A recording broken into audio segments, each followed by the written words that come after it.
ভারত বাংলাদেশ সীমান্ত এলাকা লঙ্কামুড়ায় একের পর এক গরু চুরির ঘটনায় এলাকা জুড়ে ব্যাপক আতঙ্ক দেখা দিয়েছে। এক সপ্তাহের মধ্যে এই গ্রামের 2 থেকে 3 বাড়ির গরু চুরি করে নিয়ে যেতে আন্তর্জাতিক চোর চক্রের পাণ্ডারা।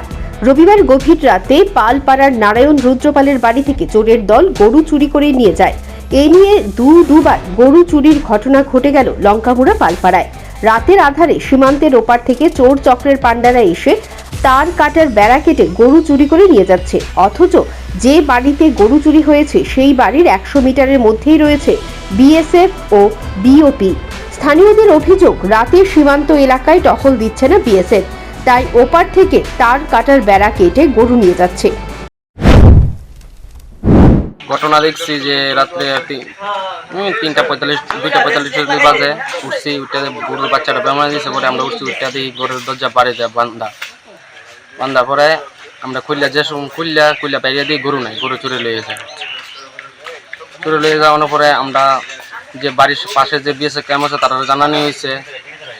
তারপরে সকালবেলা পুলিশ প্রশাসন জানানো হয়েছে যে আমরা গরু চুরি হয়েছে। মানে আমরা কি করব, আমরা তো কৃষিকাজ করে খাই, মা বাবা আছে, গরু নিয়ে গরু ছাড়া আমরা কেন থাকুন। পুলিশে জানার পরে পুলিশ কি দিয়েছে?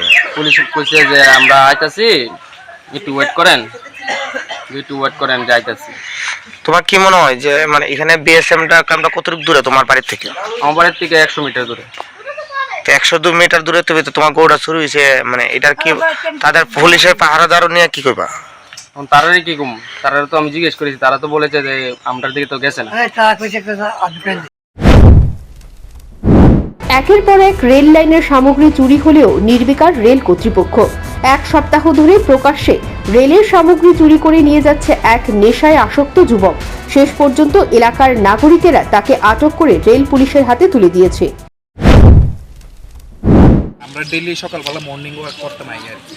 তো যে আমরা স্টেশনের মধ্যে হাঁটাহাঁটি করি, মানে এমনি হাঁটি আর কি, মর্নিং ওয়াক করতাম। তো আজকে কিছুদিন ধরে সেটা দেখতেছি একটা ট্রেনের মধ্যে সরেছে লোয়া টোয়া লয়ে।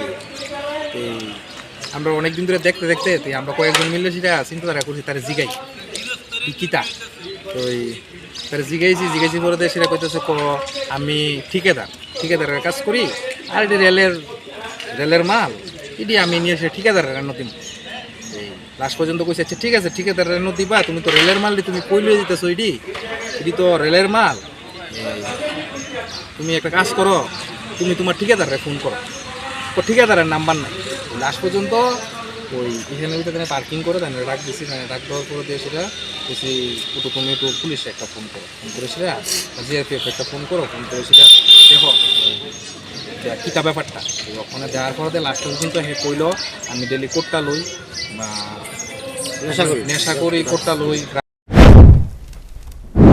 তবে রাজ্যের সব মহকুমাতেই একের পর এক চুরির ঘটনা ঘটে চলেছে, তাতে করে রাজ্যের মানুষ যথেষ্ট উদ্বিগ্ন। Bureau report, news prime Tripura.